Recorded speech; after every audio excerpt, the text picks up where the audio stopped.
right, Kyle. We are back with UFC Vegas 35. We got Giga Chikadze versus Edson Barboza. It's going to be a great card. Not the best betting card. I'm looking at a lot of minus 300 and above favorites, but should be a pretty good DraftKings card because I think that the pricing discrepancies are not going to be so crazy. Like, you can't have everyone who's a minus Right. 300 favorite be $9,800. Yeah, So and there could be some value there. it is a tough finale card, so we do have a few fighters that may not be UFC caliber, Yeah. and those can be harder to price for the bookies. So Yeah. might get away from with some there. Yep. But the first fight on the card is Martinez versus who we got here? Guido Cannetti. And Mana is minus 300 right now. You said you saw him for less than that. What's he at right now on DraftKings? So right now, DraftKings has him at minus 286. He initially on DraftKings opened up minus 335. So there must have been some money coming in on Guido. I would go ahead and grab that minus 286 right now. Yeah, go lock that in. Yeah, because he's up to minus 350 on Bovada. Is where I'm looking right now. So Yeah. that's a crazy discrepancy and one that should absolutely be exploited because he is probably going to win by knockout. Probably pretty early. I really like Martinez. Yeah, I was wanting to bet on him last week against Trevin Smith. That looks like it probably would have went pretty well after seeing Trevin get fucking dominated yeah. and choked out. So Mana was on the Dana White Contender Series. He won by knockout. He's 8-2 with all his wins by knockout. He's one of those guys who kind of has this swagger. I don't want to say Conor McGregor, but he has that kind of swagger and that pinpoint accuracy. Yeah. Where he kind of will throw just one punch and hit you dead on the chin and just good night. Exactly. He's very technically sound. He uses feints in all his fights, and he's good at reading his opponent, just similar to Conor. Yeah, and he is currently sitting at 9,000 on DraftKings. So again, not prohibitively expensive on there too. So that's good news for that. Because that should be an easy win for him. Yeah, and this is a setup fight by the UFC. Guido lost his last two, both by finish. He was finished by Dana Batgarel in his last fight. He's 2-6 in his last 8 fights. Yeah. They're serving him up to our man Mana here. Oh, yeah. I can't wait to see the props because I really, really like Mana first round KO. Yeah, that you probably will get some crazy plus money on that. If it's plus money, that would be stealing. Yeah. And it looks like at minus 286, it looks like it probably will be plus money. Yeah, that's what I'm saying. Yeah. And that brings us next fight. Who you got? Jamall Emmers? Have to. Jamall Emmers minus 136 versus Pat Sabatini at plus 107. I've seen this go back and forth on Twitter. A lot of people are split in half on this fight. I personally like Emmers. Yeah. He's been around forever. He has a win back in the day over Corey Sandhagen. Oh, boy. He actually was on the Dana White Contender Series back in 2018 before people even cared about it. Yep. And he lost to Julian Erosa. He then went on a nice winning streak, made it to the UFC on his own, and they debuted him against Giga Chikadze. Yeah, and he got a split decision in that. Yeah, which is, hey. That's like a good, solid loss. Yeah. Right now, considering he's the main event of the card right now, and he's been on an absolute tear. We bet him against Vince Cachero in his last fight, and he looked good against Cachero. He almost took him out in round 1. Vince Cachero is one of those tough-ass fighters who's pretty game. I like the use of the clinch knees and long punches because he was the bigger, taller guy in that fight, and he will be in this fight as well. Yeah.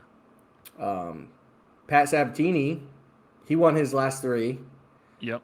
With his last win coming over our boy Tristan Connolly. I think we might have taken Connolly there.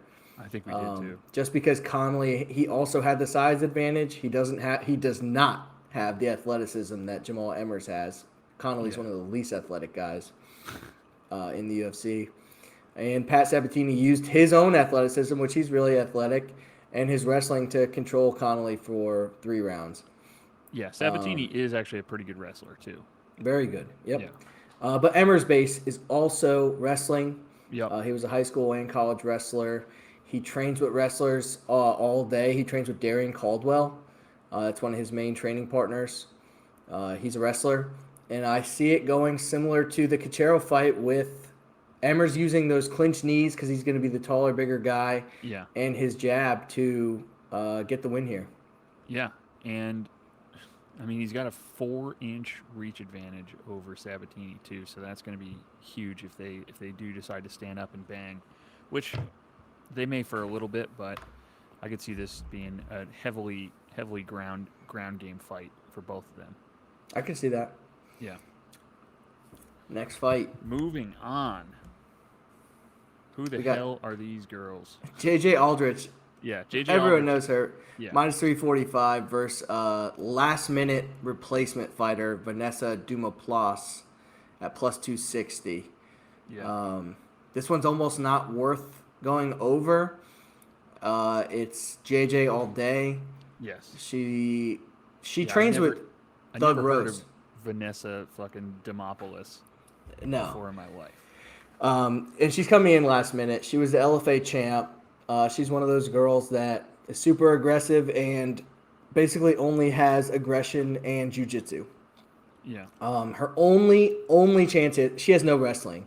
So her only chance to beat JJ is to pull guard and classic women's armbar from guard. Yeah. I don't see it happening. JJ trains with Thug Rose Namajunas every day. She's going to have a 5-inch reach advantage in this fight. I'm looking at 8.5 inches. Inches. I saw 5, but I believe the 8.5. Yeah, so she's 3 inches taller, and they're listing her reach as 67.5, and they're listing Venessa's at 59. So like it. Yeah. JJ is not gonna lose this long fight. Lever for Venessa to fucking snap in half if she gets her in an armbar. Yeah. Yeah, easy fight, JJ. I don't mind putting her in parlays. Yeah, definitely not any value straight up, although she is definitely going to win. Next fight is one where I've been back and forth on it. It's Dustin Jacoby, minus 200, versus Darren the Dentist Stewart, plus 155. Fun fact, I actually just came back from the dentist. All right, so Darren Stewart does not have a lot of wins in his no, 1-4. We actually have won a lot of money, whether that's betting against Darren Stewart or betting on him. We've actually picked all his fights right as of recently. Yeah. Oh, we were definitely on Anders. We were on Eric Anders. And Kevin Holland, for sure. We were on Kevin Holland. We were on Bartosz Fabinski back in the day when they fought that weird fight. It got canceled, and then they fought under a different promotion.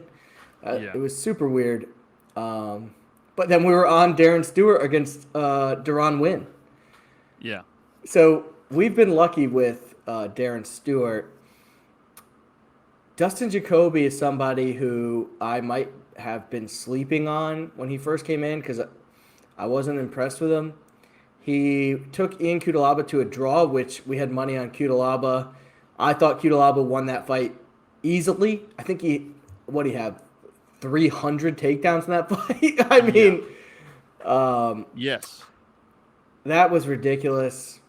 But he had a 4-fight winning streak going into that with a TKO win by leg kicks.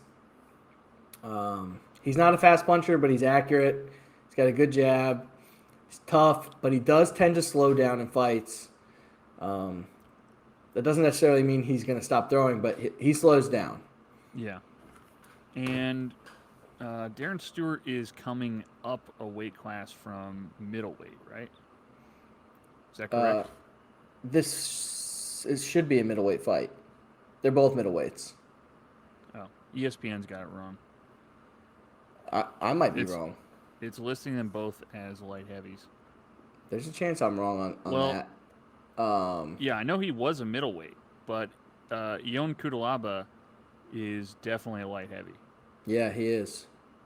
So yeah, this is going to take place at light heavyweight. You're right. Yeah. It's a light heavyweight fight, and that makes sense because so is Eric Anders, obviously. Yeah. I just always think Darren Stewart is 185, but yeah, that was obviously at 205.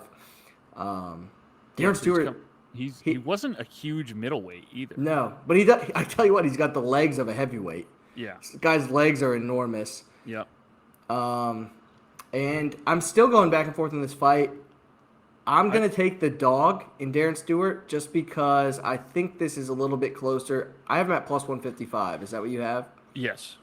Yeah. I think that it's a little bit closer than that, so I think there might be some line value. But it probably should be a stay away. Do you feel strongly about Jacoby? I feel strongly that it is a stay away. Yeah. All right. Moving on. Our boy, Smiling Sam.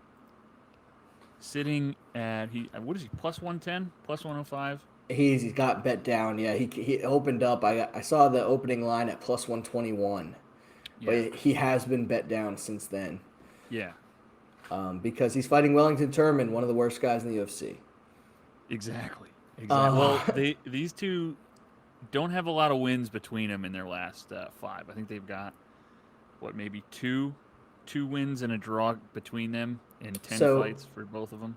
Yeah, so I know Sam Alvey is 0-5-1 in his last 6 fights, which sounds horrible, but if you were to look through those fights, the Ryan Spann fight, I thought that Sam Alvey won that. And Ryan Spann's no joke. The Klidson Abreu fight, Sam Alvey might have won that fight. And he fought Da Un Jung, who we're super high on. Yeah. He's one of the guys that we love to bet. And Alvey fought him to a draw. Yeah, and then he let Julian Marquez put him to sleep and wouldn't tap, which is an absolutely psychotic move, and I would expect nothing less from Smiling Sam. And that was after he shaved a fucking smiley face into his head. You remember that? I do. Psychotic. So I can only imagine what kind of voodoo he's going to be pulling for this fight. And Wellington Turman just got knocked the fuck out like a month ago. Yeah, and he's been knocked out in his last 2. So that both in the first round.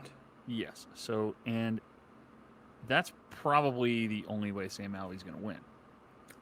Yeah. He could win a decision, but he's still got power in those freaking bombs of his. Wellington Turman's only win in the UFC is against Marcus Perez, the guy who used to dress up as the Joker. And he's one of the worst fighters in UFC recent history. Yes. Smiling Sam, he's a counter striker. We all know he's got power in those hands. Yeah. He fell in love with the walkout off KO. His one problem is he's inactive because when he is the aggressor, he looks great. He was never fast, so even though he's the older guy here by a lot, he hasn't lost a step because he was really never had a step. Yeah, exactly. He didn't have it to begin with. That's not what his game was. I can't see Turman taking him down because no one takes Sam Alvey down. Yeah. I like Alvey as the dog here. Grab it before he's not the dog because it's gonna flip. Yeah, and he's only 7,800 on DraftKings. Yeah, that's. He's gonna be super popular, but yeah, fuck it. And you know what? That's actually.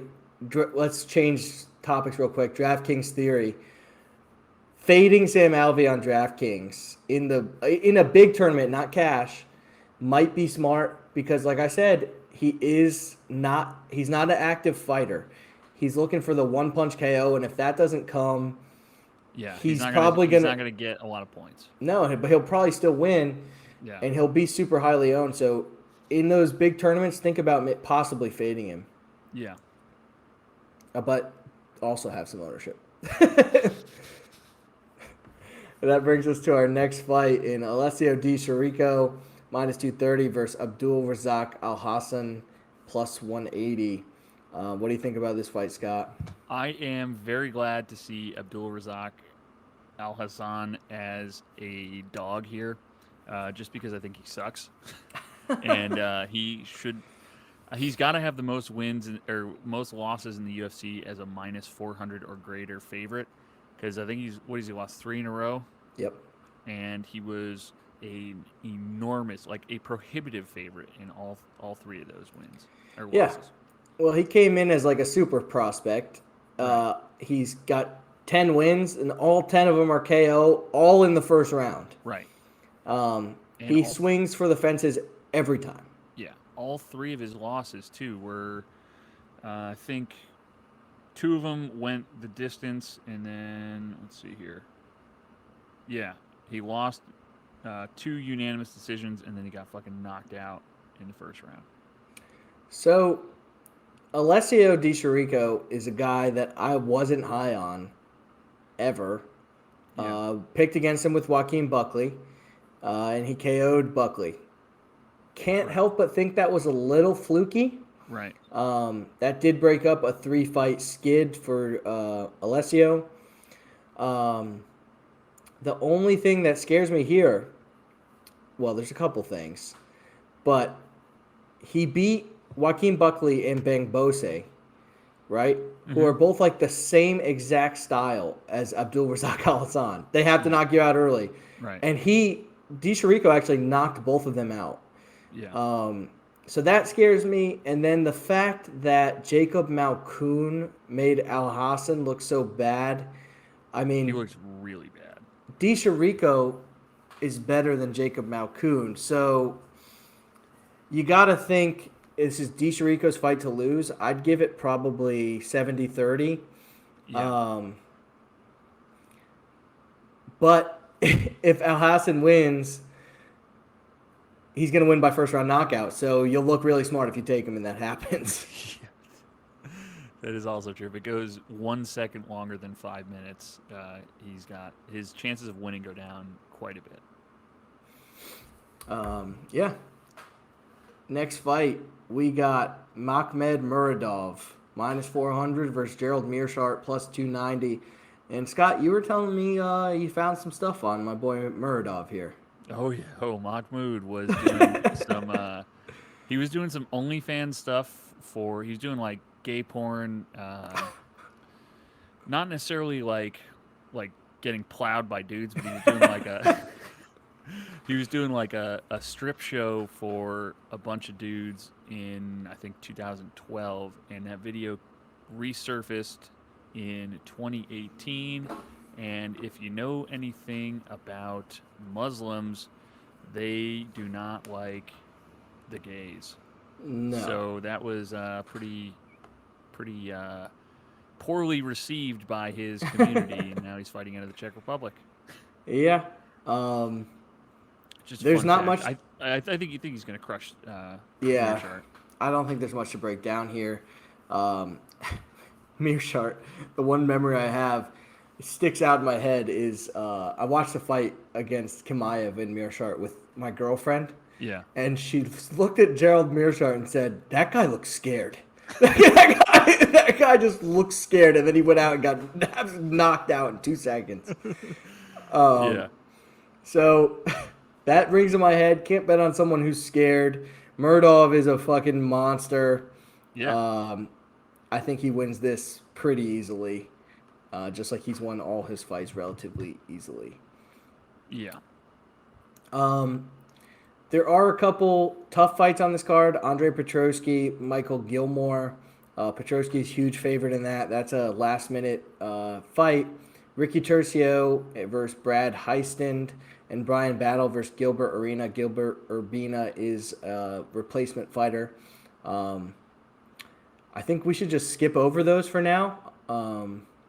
We can cover them later on via our picks podcast and email. Yep. But for now, we'll just stick with the guys that are already in the UFC. So that brings us to Kevin Lee versus Daniel Rodriguez, which is an excellent fight. What do you think about that? Last week I liked all the dogs. This week I like pretty much all the favorites. I like Kevin Lee. Me too. Yeah. So what Kevin Lee did to Gregor Gillespie can't be forgotten. Yeah. um, Yeah. He's a freak athlete, great wrestling. He recently was saying that he wished he got a chance to fight Khabib because he doesn't feel Khabib ever got to face a true wrestler, which is kind of true. Justin Gaethje's a wrestler but doesn't go for takedowns. Kevin Lee's a monster, and he's facing a guy in Daniel Rodriguez who's kind of a knockout guy or bust. Daniel Rodriguez will throw volume. He threw 175 strikes against Bobby Green, which is ridiculous. That's quite a bit. And he threw 129 versus Mike Perry. But Kevin Lee is not Bobby Green and Mike Perry. Right. He lost to Dalby, who's a wrestler. And basically, Kevin Lee is like Dalby 3.0. He's 2 classes above. Yeah. I think Kevin Lee dominates this fight. I think he does use his wrestling. Oh, yeah. And I think he beats him up on the feet too. I love Kevin Lee this week. All over him. Yeah. And must known for DraftKings too. Minus 150, that's a steal. Yeah. Absolutely. And then that takes us to the main event, Scott. So we're split on this one. I'm all over Giga Chikadze, and you're a big Edson Barboza guy. Yeah, your boy Giga. You've been saying it. You've called him out in his first UFC fight against Emmers. Yeah. And he's paid off. He's looked excellent, and he's only gotten better with 2 KOs in his last 2 fights. Yeah. When he just exploded, exploded Cub Swanson's liver. Yes. Edson Barboza has also looked really good with his last fight, that weird walk-off against Shane Burgos, where Shane Burgos had the delayed KO. Yes. That was one of the weirdest things I've ever seen. Yeah. And he's got some really good losses in his record, his last 5 is 2-3, but I mean he lost to Dan Ige, Felder, and fucking Gaethje. Yeah, so, I mean he's a monster. Yeah, he's fought in Khabib before. Right, and this will be a really interesting test for Giga Chikadze. Yeah, it is, and it's striker versus striker. Yeah, which is going to be awesome. Yeah, it's going to be an awesome fight. Yeah. What do you want to do for this one, Scott? We've Shoey, shotgun. What do you want to do? I got a couple pairs of shoes that aren't too dirty that I can drink beer out of. All right. We'll do a shoey. Loser does a shoey. I have Edson. Scott's got Giga. Yep. All right. Were you able to make a DraftKings team? Yes. What do you got, Scott? All right. So, first pick is Makhmud Muradov at 9,300, and then second most expensive Mana Martinez, and then we got Kevin Lee, Sam Alvey, and I did end up taking Abdul Razak Alhassan. Just because I don't necessarily think he's going to win, but I did spend a lot of money on the more expensive guys here. And I think if Abdul Razak Alhassan does win, it's going to be by first-round knockout, like you said. So there's potential here for huge points. So you're playing the game theory. Yeah, and he's only 7,300, and I had $100 left over. So I also took Abdul in my DraftKings tournament team. Yeah. I think this is definitely a good time to buy low on Razak Alhassan. Agreed. But I actually started off with Petrosky, 9,200. Going with him, I think he gets the finish here against Gilmore. I know we didn't go over it, but I will go over it with you guys later on. Petrosky, Mana Martinez, he's getting that KO. Yeah. Kevin Lee, I think he gets a finish here. Yep. Got Edson Barboza. I think that's going to end up being a war. All Edson Barboza fights end up being wars, so got Edson, Darren Stewart, and Razak Alhassan to round out the lineup. That leaves 500 on the table. I'm going to make a couple more lineups. I was actually tempted to take Darren Stewart, but I laid off, and I think I took Sam Alvey instead. Yeah, both plays are great. I'll probably have a similar lineup where I just switch the two out. Yeah. Because you have to have some Alvey exposure. Have to. Need it. He's fighting for his life out there. I was honestly surprised they gave Sam Alvey another fight after losing his like 5th in a row. But they looked at it and they were like, "This dude's a fucking good for the UFC." You know what I Right. mean? He's still good. He people like him. Yeah. Yeah, it's a great card. All right, Scott. All right, we'll leave it at that, bud. All right, see ya. Talk to you. Like.